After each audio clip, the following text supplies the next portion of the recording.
దేవునికి వందనాలు. నాకు ఇచ్చిన సమయం బట్టి ముఖ్యంగా మరి ఇప్పుడు ఇచ్చిన సమయం బట్టి మరి పాస్టర్ గారికి కూడా నా హృదయపూర్వక వందనాలు చెల్లిస్తున్నాను. ఇప్పుడు మనం 2 పాటలు మంచి పాటలు పాడినడు. నిజంగా మరి ఆ విధంగా మనం ఉంటున్నాం అన్నది, మన జీవితంలో ఏ విధంగా ఉంటున్నాం అన్నది మరి ఆ పాటల ద్వారా, మరి ఆ పాటల్లో ఉన్న భావాన్ని మనం చూసుకున్నట్లయితే, యేసు సాలును, ఏ సమయమైనా ఏ స్థితికైనా నా జీవితంలో యేసు సాలును అని మరి ఎంతమంది మనం ఆ విధంగా ఉండగలుగుతున్నాము?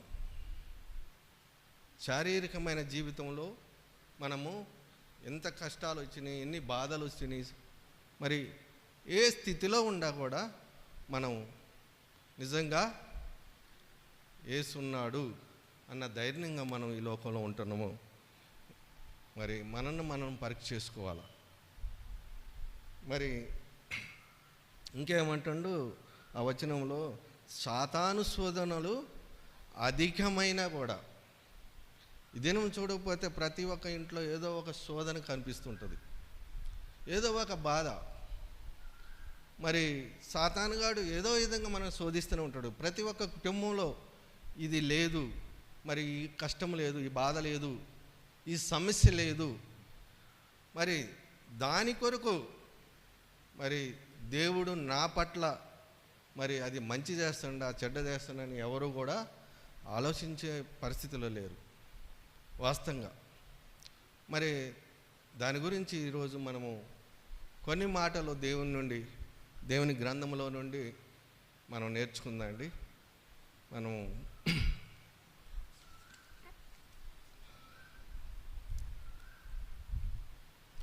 రోమీయులకు రాసిన పత్రిక 8:28 ఒకసారి చదివితే మనం మన వాక్య భాగంలోనికి వెళ్దామండి.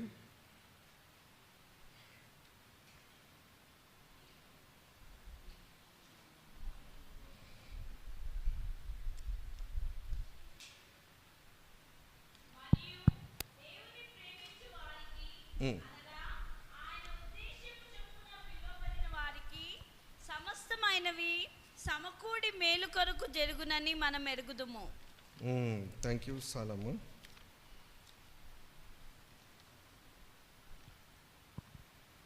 చిన్న ప్రార్థన చేసుకుందండి. దయగల తండ్రి, ప్రేమ వల్ల ఆయన ప్రభువా, మరొక బుధవార కూడిక ద్వారా మమ్మల్ని సమకూర్చి ప్రభా, ఈ విధంగా ప్రభా నేను గనపరచుటకు మాకు ఇచ్చిన సమయం బట్టి వందనాలు ప్రభా.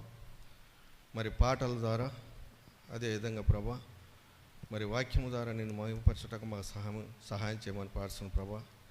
ఇచ్చిన వాక్య భాగాన్ని ప్రభా మరి దాన్ని మరి ప్రభా నీవే మరి అర్థం చేసి వారి హృదయంలో నాటబడుటకు సహాయం చేయమని ప్రార్థన ప్రభా. మరి నేను కాదు కానీ మాట్లాడే ప్రభా, నాతో మీరే మాట్లాడే ప్రభా వారి హృదయాన్ని కదిలించమని ప్రార్థన ప్రభా. ఆ విధమైన స్థిరత కలిగి మరి ఈ లోకంలో మరి సాతాను శోధనలను మరి ఎదుర్కొని జీవించుటకు వారికి సహాయం చేయమని ప్రార్థన ప్రభా. మా అందరి పట్ల నువ్వు ఇంతవరకు చేసిన సహాయం బట్టి వందనాలు ప్రభా. మరి ఎవరైతే ఇంకాను ప్రభా మరి అనారోగ్య స్థితిలో ఉన్నారో వారిని మరి కాపాడమని ప్రార్థన ప్రభా. నీ హస్తాలతో వారికి ముట్టి స్వస్థతపరచమని ప్రార్థన ప్రభా. హాస్పిటల్లో ఉన్న బిడ్డల కొరకు ప్రార్థన ప్రభా. ముఖ్యంగా సహోదరుడు అబ్రహం గారి కొరకు కూడా ప్రార్థన ప్రభా. వారికి కూడా త్వరలో మరి కోలుకొని ప్రభా తిరిగి నీ సంఘంలో ఉంటకు సహాయం చేయమని ప్రార్థన ప్రభా. అదేవిధంగా ఎందరైతే మరి ప్రార్థన కలిగి ఉంటున్నారో ఆ బిడ్డలందరినీ ప్రభా జ్ఞాపకం చేసుకుంటున్నాం ప్రభా. వారికి స్వస్థత దయచేయమని ప్రార్థన ప్రభా. ఈ దినము వచ్చిన బిడ్డల కొరకు ప్రార్థన ప్రభా. మరి రాలేని బిడ్డల కొరకు కూడా ప్రార్థన ప్రభా. మరి వాక్యాన్ని ప్రభా అందించట్లో నీ సహాయం దయచేయమని ప్రార్థిస్తూ ప్రార్థన పీకుమడని వేసి పెట్టేసుకున్నాను తండ్రి, ఆమేన్. ఇక్కడ మన వాక్య భాగంలో చూసినట్లయితే, దేవుని ప్రేమించు వారికి అనగా ఆయన ఉద్దేశము చొప్పున పిలువబడిన వారికి సమస్తమైనవి సమకూడి మేలు కొరకు జరుగునని మనం ఎరుగుదుము. నిజంగా ఇది ఇంతకుముందు మనం విన్న మాటే.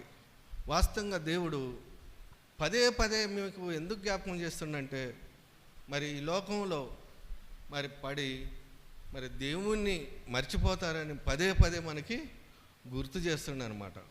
మన కుటుంబంలో ఏది జరిగినా కూడా అది మన మేలు కొరకే దేవుడు చేస్తున్నాడు అన్నది ఆ ఉద్దేశం కలిగి ఈ లోకంలో మనం జీవించాలన్నమాట.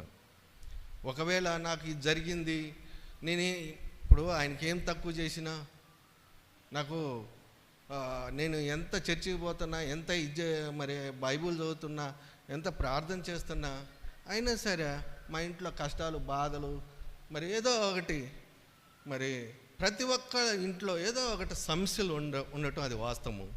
అయితే మనం మరి ఇక్కడ పౌలు గారు ఏం చెప్తుండంటే, ఆయన అనుభవంతో రాసిన ఈ మాటలు మరి ఏమంటుండంటే, దేవుని ప్రేమించు వారికి అనగా ఆయన ఉద్దేశం చొప్పున మరి పిలువబడిన వారికి సమస్తము మేలు కొరకే జరుగుతాయి అంట. అవును, నా జీవితంలో మరి దేవుడు ఏం మేలు చేయబోతున్నాడు అన్నది మనం ఆలోచించుకోవాలా.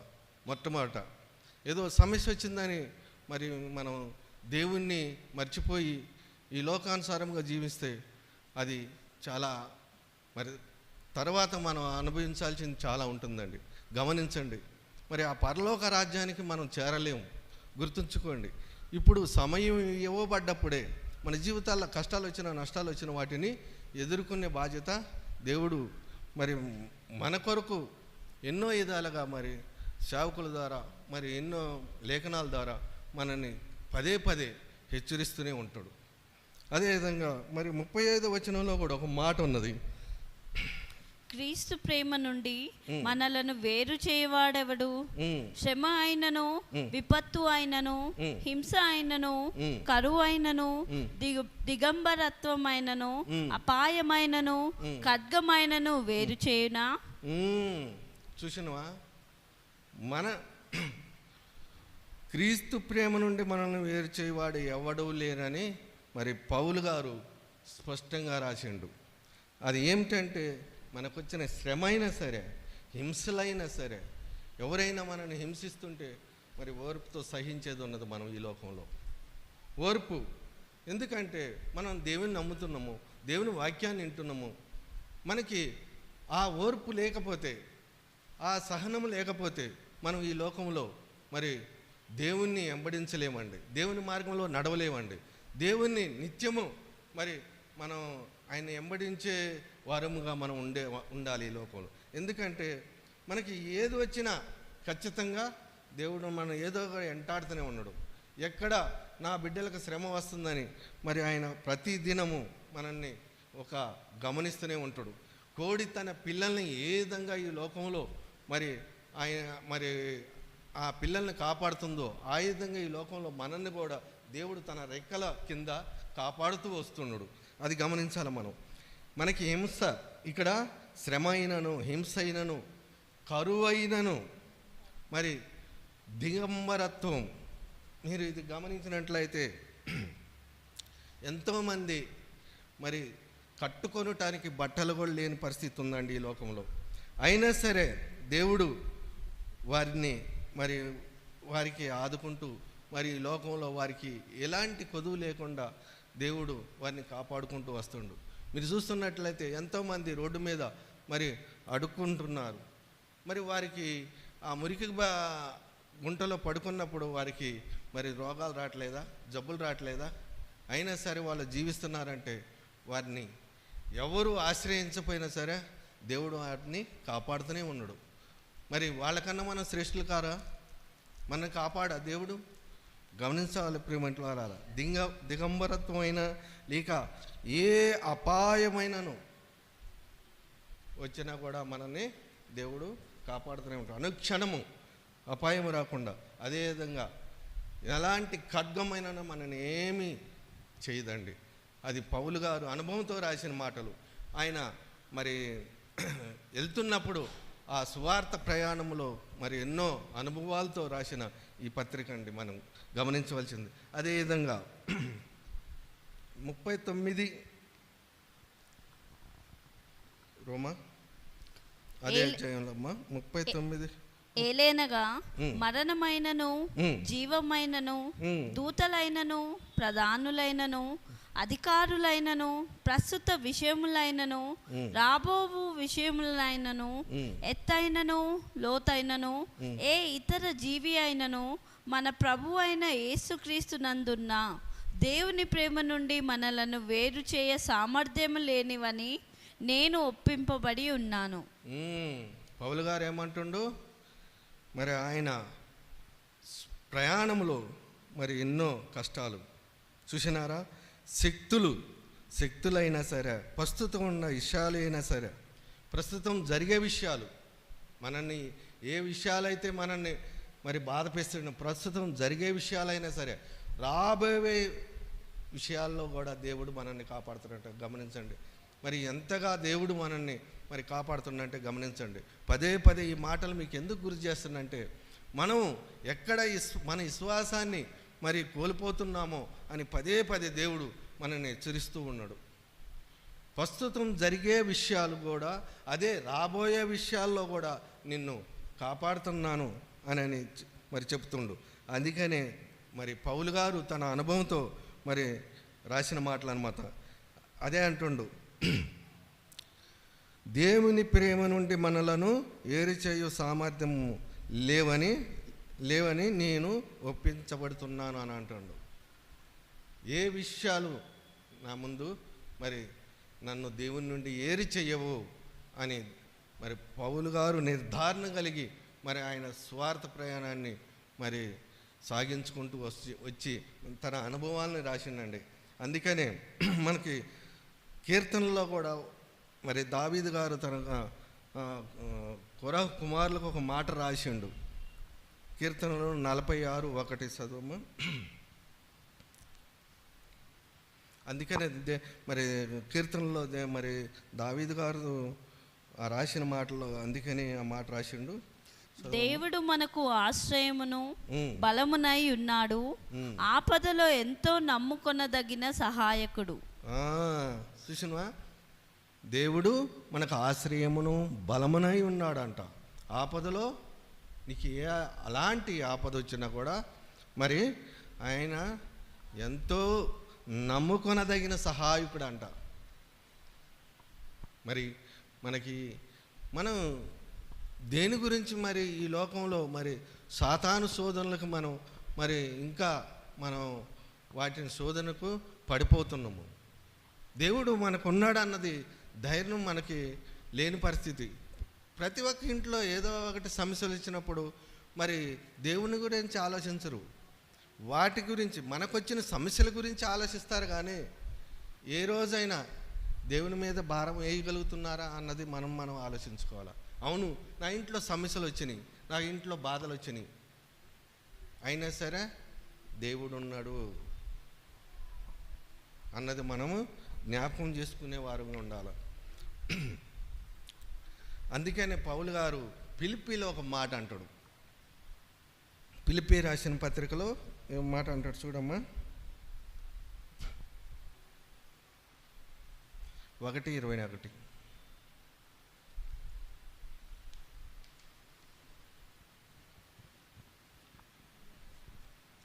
ఏలేనగా నా మట్టుకు బ్రతుకుట క్రీస్తే, చావైతే లాభము.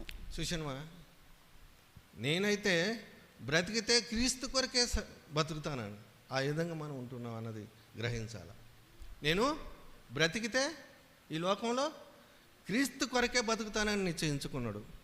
మరి ఎంతమంది ఈరోజు ఆ విధంగా నిజంగా నా పట్ల యేసుక్రీస్తు మరి నా పట్ల మరి ఎంతో సహాయం చేస్తుండు, ఆయన కొరకు నేను జీవిస్తానన్న నిర్ధారణ కలిగి ఎవరైనా ఉంటున్నామా అన్నది మనం పరీక్ష చేసుకోవాలి.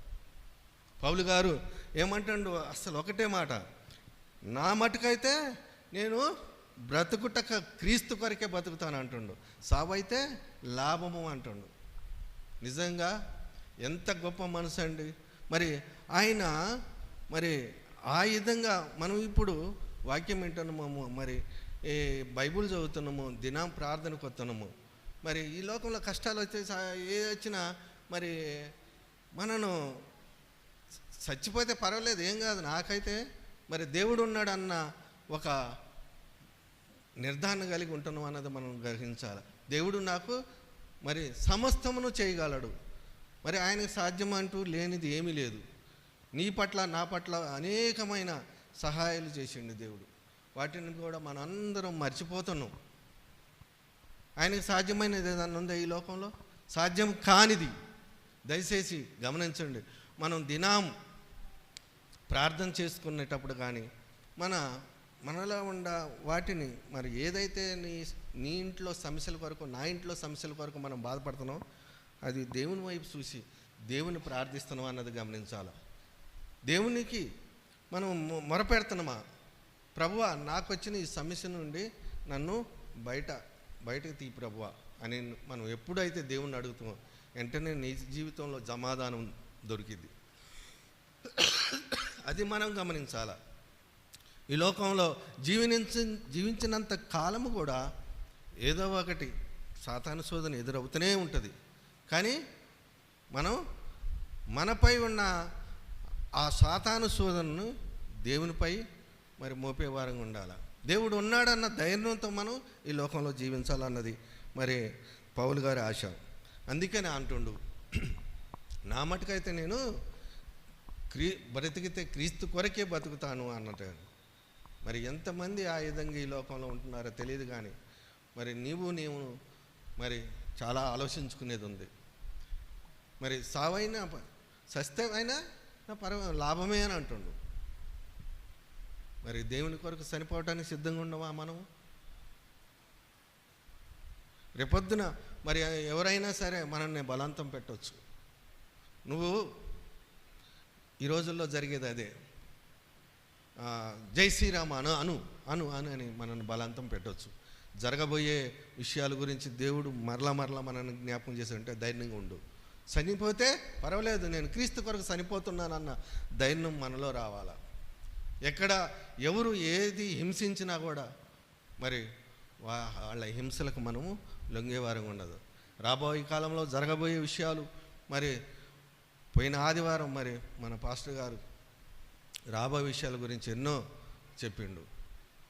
మరి ఆ విధంగా మరి ఆ చివరి కాలంలో మనం ఉన్నాము, అది గమనించుకోండి. ఆ సమయంలో మరి ఎలాంటి విపత్తు వచ్చినా, ఎవరు హింసించినా దానికి మనం సిద్ధపడి ఉండాలని పౌలు గారు మనం ఈ దినం మనకు జ్ఞాపకం చేస్తుండు. అదేవిధంగా పౌలు గారు ఇంకొక మాట అన్నాడు, 2 కొరింథీ 5:1 అంటాడు. నిజంగా పౌలు గారు మరి మనకి ఎన్నో విధాలుగా మరి ఆయన అనుభవాలను రాసి ఉన్నాడు. 2 కొరింథీ 5:1 ఏలేనగా ఈ గుడారమగు మన భూ సంబంధమైన ఇల్లు శిథిలమై ఉండినేడల దేవుని కట్టడమగు పరమండలముల యందును చేతులతో చేయబడిన నిరంతరమైన ఇల్లు మనకు కలదని మనం ఎరుగుదుము. ఈ భూ సంబంధమైన ఈ గుడారము పాడైపోయినా సరే నాకు పరలోకంలో దేవుడు ఒక గొప్ప ఇంటిని నిర్మించి నా కొరకు ఉంచండి అన్నది నిర్ధారణ కలిగి ఉండాలని మరొక మాట పౌలు గారు రాసింది. నా ఇల్లు ఇది శాశ్వతమైన ఇల్లు కాదు, ఇవాళ ఉండి రేపు పోయే ఇల్లు. ఈ గుడారం పాడైపోయినా కూడా రేపటి రోజు మరి దేవుడు నాకు ఏర్పరిచింది పరలోకంలో మరి మంచి భవనాన్ని సిద్ధపరిచిందని మనం రూఢిగా నమ్మాలని దేవుడు చెప్తుండు. నిజంగా మరి అక్కడ మనం పెళ్ళిళ్ళకి ఇచ్చేది లేదు, పెళ్ళిళ్ళకి తీసుకునేది లేదు, నిత్య సంతోషంతో మనం ఉంటామని అది ఒకటి గమనించుకోండి. మనం బతికితే ఒక 100 సంవత్సరాల దాకా మంచిగా బతకవచ్చు, 60 సంవత్సరాలు. కానీ దేవుని రాజ్యంలో మనం నిత్యం ఉంటామని మరి పౌలు గారు చెప్తుండు. మన కొరకు మరి ఆయన భవనాలు సిద్ధపరిచిండని మరి పౌలు గారు రాసిండు. నిరంతరమైన ఇల్లు, శాశ్వతమైన ఇల్లు, నిత్యము జీవించే ఇల్లు మన కొరకు దేవుని దగ్గర ఉంది. ప్రియమైన వాళ్ళారా, అది గమనించండి. ముందు ఈ లోకంలో మనం 60 సంవత్సరాల కోసం మనం బాధపడుతున్నాం, కానీ మన నిత్య జీవంలో మనం ఉంటామని దేవుడు సెలవిస్తుండు. ఆ నిత్యమైన ఇంటి కోసం మనం పాడుపడాలా. ఈ అశాశ్వతమైన ఇంటి కొరకు కాదు మనం పాడుపడేది. మన జీవితం శాశ్వతమైన జీవితం కొరకు మనం జీవించాలి, కానీ అశాశ్వతమైన జీవితం కొరకు మనం పాటుపడవద్దు. గమనించండి, మరి దేవుడు మనకి ఏదైతే హెచ్చరిస్తుండో ఆ హెచ్చరికలు మనం అనుక్షణం మనం జ్ఞాపకం చేసుకునే వారంగా ఉండాలని మరి దేవుడు జ్ఞాపకం చేసుకోండు. అదేవిధంగా పౌలు గారు ఇంకొక మాట అంటాడు, 2 తెస్సలోనికే 1:7-8 కూడా చదవమ్మా. మరియు శ్రమ పడుచున్న మీరు మాతో పాటు విశ్రాంతి పొందుడి. ప్రభు అయిన యేసు పరలోకము నుండి తన మహాదూతలతో బయలుపరచబడినప్పుడు దేవుని ఎరుగని వారి మీదను మన ప్రభు అయిన యేసుక్రీస్తు యొక్క సువార్తకు విధేయులు కాని వారి మీదను అగ్ని జ్వాలలతో పగ తీర్చుకొనును. గుర్తుంచుకొని ప్రియమట్లారాల, వాళ్ళైతే దేవుని నమ్మని బిడ్డలే బాగుండారు, చాలా హాయిగా ఉండారు. దేవుని నమ్మిన బిడ్డలకే కష్టాలు వస్తాయి, దేవుని నమ్మిన బిడ్డలకే శ్రమలు వస్తాయి. దేవుని మనం ఎంతగా మనం వాక్యం చదువుతుంటాం, ప్రార్థన చేస్తాం, నాకు ఏమి ఇచ్చిండు, ఏం చేసిండు అన్నది మనం ఎప్పుడు ఏదో విధంగా సనుకుతూనే ఉంటాం. ఎట్లా ఆ రోజు మరి యోబు గారు భార్య కూడా ఆ విధంగానే కష్టాలు శ్రమలు వచ్చినప్పుడు గొనిగింది, సనుగులు గొనిగి. అదేవిధంగా ఇశ్రాయేల్ ప్రజలు మరి వాళ్ళ కష్టాల నుండి బయటకు తీసుకొచ్చినప్పుడు వాళ్ళు కూడా ఎప్పుడు ఇంత సహాయం చేస్తున్నా సనుగులు గొనుగులే వాళ్ళకి కూడా. ఆ విధంగా మనము సనుగుతూనే ఉంటాం. కనుక ఏమంటుండంటే, మరియు మీరు శ్రమ పడుతున్న మీతో పాటు, ఇక్కడ ఏమంటుండో, మీరు మాతో పాటు విశ్రాంతి పొందుడు అంటుండు పౌలు గారు. అంటుండు మాతో పాటు మీరు కూడా శ్రమ వచ్చినప్పుడు విశ్రాంతిగా ఉండండి, కోపడొద్దని. ప్రభు అయిన యేసు పరలోకము నుండి తన మహాదూతలతో మరి బయలుపరచబడినప్పుడు దేవుని ఎరగని, ఎవరైతే దేవుణ్ణి ఎరగరో వారికి శ్రమలు ఉన్నాయి. చూడండి, వారి మీద మన ప్రభు అయిన యేసుక్రీస్తు యొక్క సువార్తకి ఎవరైతే విధేయత చూపలేదో ఖచ్చితంగా వారికి అగ్ని జ్వాలలతో పగ తీర్చుకునే పని ఉన్నదండి. గుర్తుంచుకోండి ప్రియమంట్లారా. వాళ్ళు మంచిగా ఉంటున్నారు ఈరోజు, పర్వాలేదు. రేపొద్దున సువార్తకు లోబడని బిడ్డలు, మరి దేవుని నమ్మని బిడ్డలకు మరి వారికి ఖచ్చితంగా అగ్ని జ్వాలలతో వారు కాలిపోయే రోజులు ఉన్నాయండి. ఆ అగ్ని జ్వాలల నుండి మనల్ని దేవుడు మరి తప్పించడానికి కొరకు నిన్ను నన్ను ఈ లోకంలో ఏర్పరచుకున్నాడు అన్నది మనం మర్చిపోవద్దు. వాళ్ళు మంచిగా ఉండారు, వాళ్ళకి ఏ శ్రమలు రావట్లేదు, కష్టాలు, కానీ దేవుని నమ్మిన బిడ్డలకే మరి కష్టాలు వస్తాయి అని మనం ఎంతోమంది అనుకున్నారు. అందుకనే యోహాను గారు ఒక మాట అంటుండు, గమనించండి. ప్రకటన 3:19 చదువమ్మా.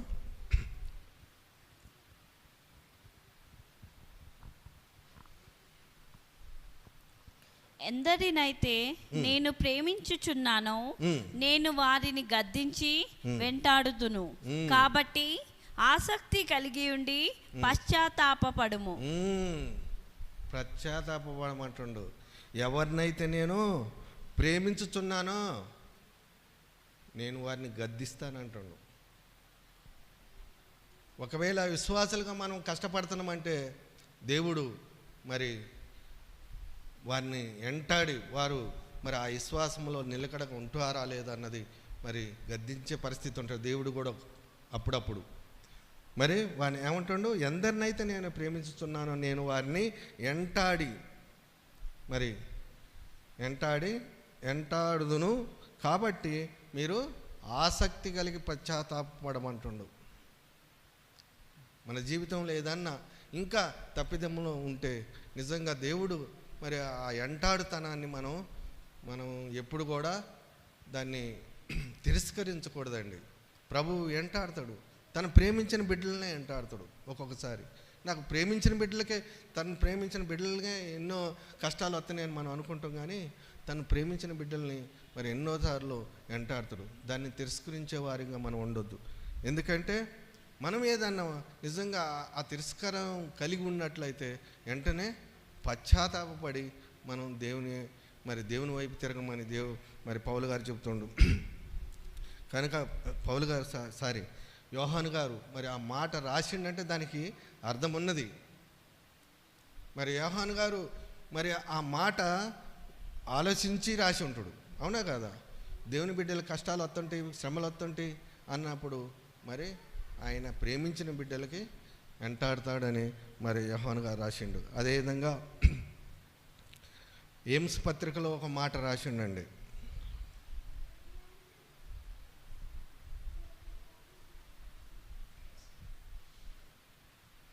ఏమ్స్ 1:4.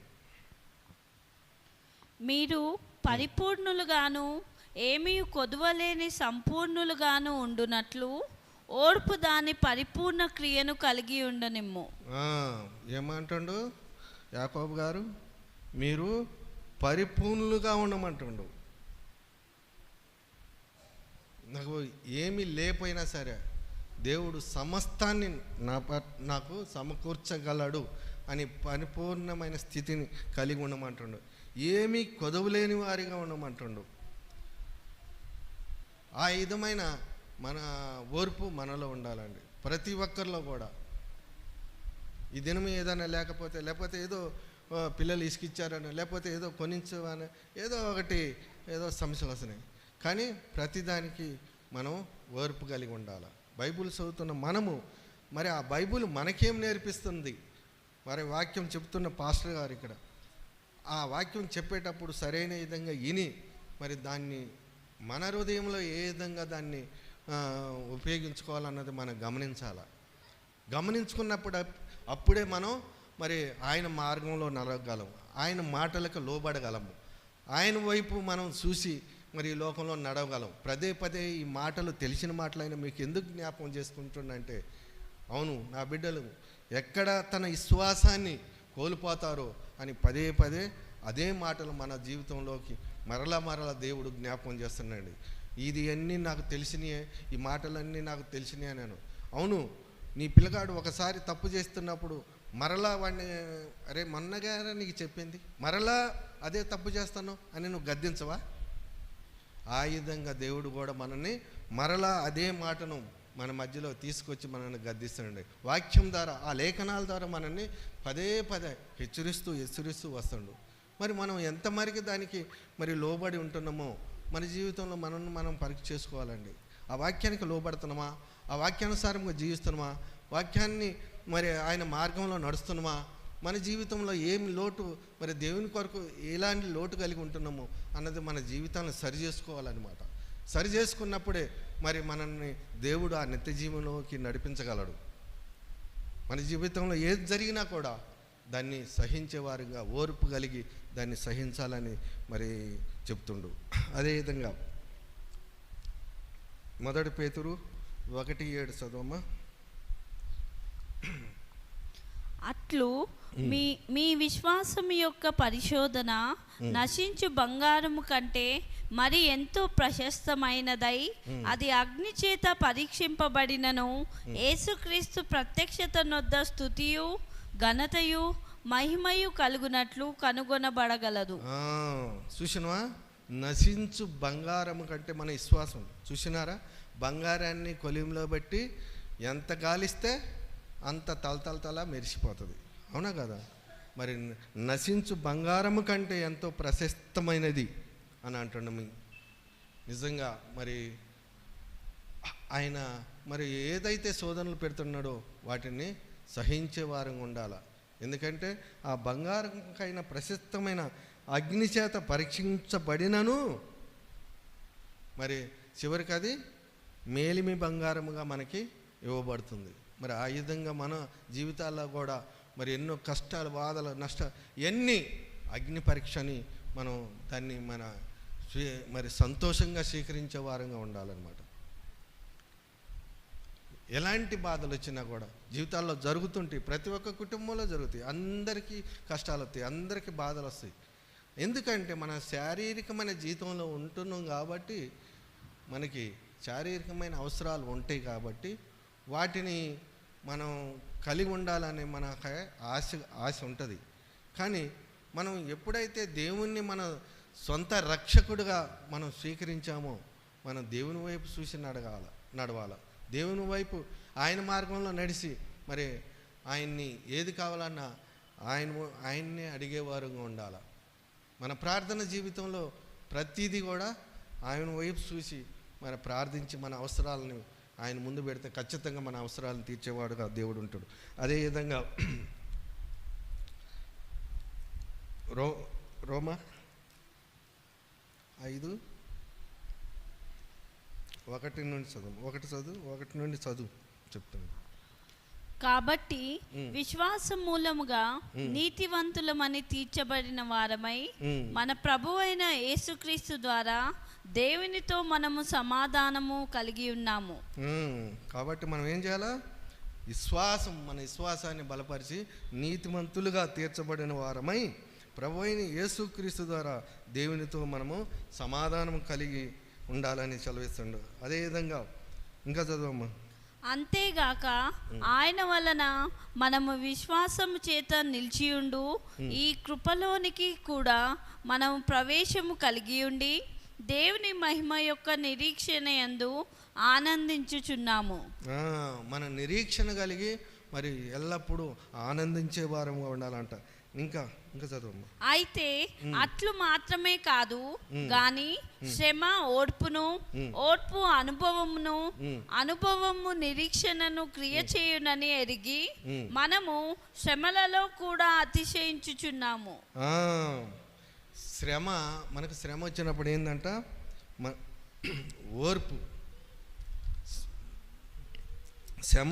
ఓర్పును కలిగి ఉన్నప్పుడు మన ఓర్పు ఏం చేసేది?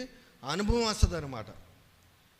అవును, ఆ దినము నాకు ఈ విధంగా శ్రమ పడ్డాము అనేది ఒక అనుభవం లాంటిది అనమాట. ఆ అనుభవంలో మనం ఏం చేస్తాం? నిరీక్షణ కలిగి ఉంటాం. అవును, ఆ రోజు శ్రమపడి మరి దేవుణ్ణి నేను దూషించాను, లేకపోతే దేవుణ్ణి నేను ఏదో తక్కువ అంచనా వేసాను నా జీవితంలో.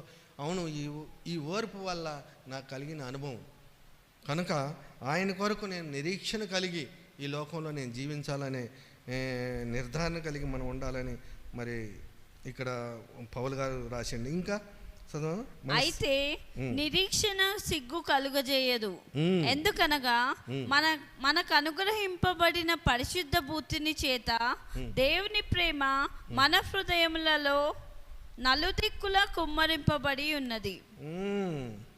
మన హృదయంలో తన ఆత్మను ఉంచిందనమాట. నలుదిక్కుల మనల్ని ఎటు నుంచి వచ్చినా కూడా మనల్ని ఎవరు ఏమి చేయలేరు. ఎందుకంటే ఆయన ఆత్మ మనల్ని ఎల్లప్పుడూ, మనలో ఉండే ఆత్మ మనల్ని కాపాడుతూ ఉంటుందండి.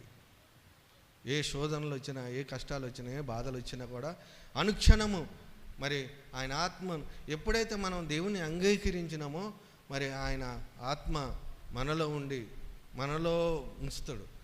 ఆత్మ మనల్ని ఎల్లప్పుడూ కాపాడుతూ ఉంటుంది, మనం హెచ్చరిస్తూ ఉంటుంది. ఏదన్నా మనం తప్పు చేస్తున్నామంటే ఇది నేను చేసేది తప్పే అని నీకు అనిపిస్తే ఖచ్చితంగా నీ హృదయంలో మరి దేవుని ఆత్మ ఉండట్లే.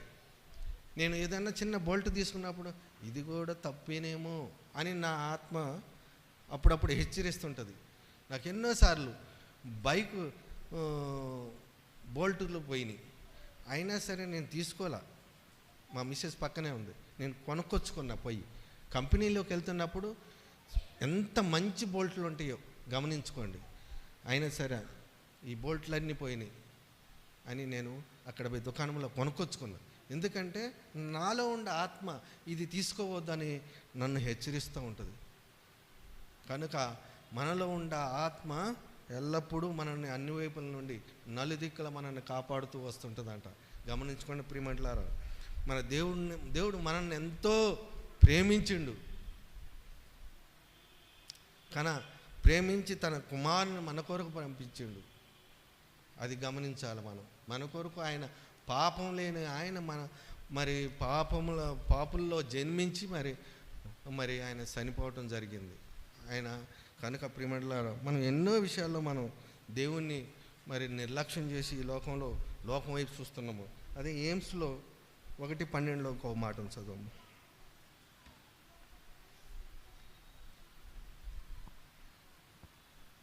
శోధనను సహించు మనుష్యుడే ఆశీర్వదింపబడినవాడు. ఏలయనగా అతడు పరిశోధింపబడినప్పుడు ప్రభు తనను ప్రేమించు వారికి వాగ్దానం చేసిన జీవ కిరీటమును అతడు పొందును. శోధనను సహించు మనుషుడే ఆశీర్వదింపబడిన వాడంట. గమనించండి, మన కష్టాలు బాధలు వచ్చినప్పుడు ధైర్యంగా నిలబడి దేవుని కొరకు నువ్వు నిలబడినట్లయితే, ప్రభువు నా కొరకు మరి నన్ను రక్షిస్తాడని నువ్వు నిర్ధారణ కలిగి ఉన్నట్లయితే ఏమంటుండో, ఎప్పుడైతే నువ్వు శోధనలు సహిస్తావో ఆ మనుషుడు ఆశీర్వదింపబడినవాడంట. ఎలాగనగా అతడు పరీక్షింపబడినప్పుడు ప్రభువు తనను ప్రేమించే వారికి వాగ్దానం చేసిన కిరీటము, జీవ కిరీటం అనేది మనకి దేవుడు ఇస్తాడు. ఆ జీవ కిరీటాన్ని మనం పొందగలిగే వారంగా ఉండాలన్నమాట ఈ లోకంలో. నిజంగా దేవుడు మనకి ఎన్నో విధాలుగా మనం ఆశీర్వదిస్తుండే. అదేవిధంగా ద్వితీయోపదేశకాండం 5:10 చదవమ్మా. సమయం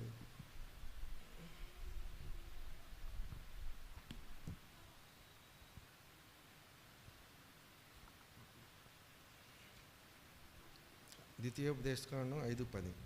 నన్ను ప్రేమించి నా ఆజ్ఞలను గైకొని వారిలో 1000 తరములకు కనికరము చూపువాడను. ఆయన ప్రేమించి ఆయన ఆజ్ఞలకు లోబడి వారికి 1000 తరముల వారికి అంట. ఈ ఒక్క తరానికే మనం సహించలేని పరిస్థితిలో ఉంటున్నాం. మరి నిజంగా దేవుడు మనకు వాగ్దానం చేసిన చూసిన 1000 తరముల వారికి కూడా మరి మనల్ని కాపాడుతాను అంటుండే. అదేవిధంగా 7, 9, 10 కూడా అంటాడు చూడండి, అదే అధ్యాయంలో.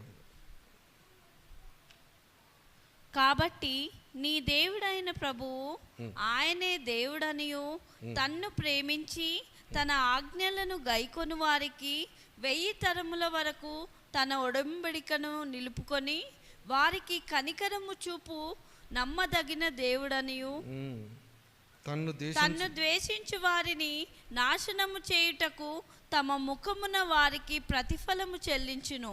తన్ను ద్వేషించు వాని ఎడల ఆయన అలక్ష్యము చేయక వాని ముఖమున వానికి ప్రతిఫలము చెల్లించునని తెలుసుకొనుము.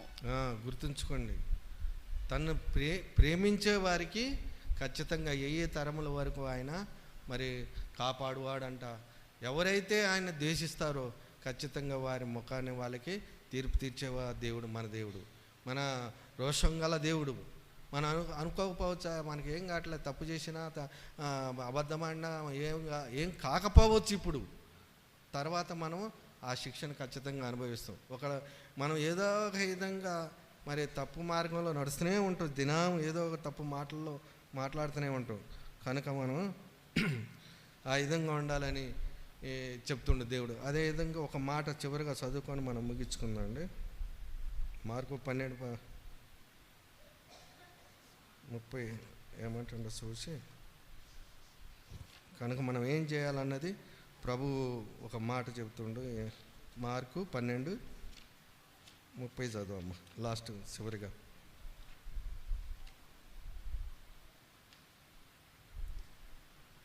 గనుక నీవు నీ దేవుడైన ప్రభువును నీ పూర్ణ హృదయముతోనూ, నీ పూర్ణ ప్రాణముతోనూ, నీ పూర్ణ మనస్సుతోనూ, నీ పూర్ణ బలముతోనూ ప్రేమింపవలెను. ఇది మొదటి ఆజ్ఞ. ఏమంటాడు?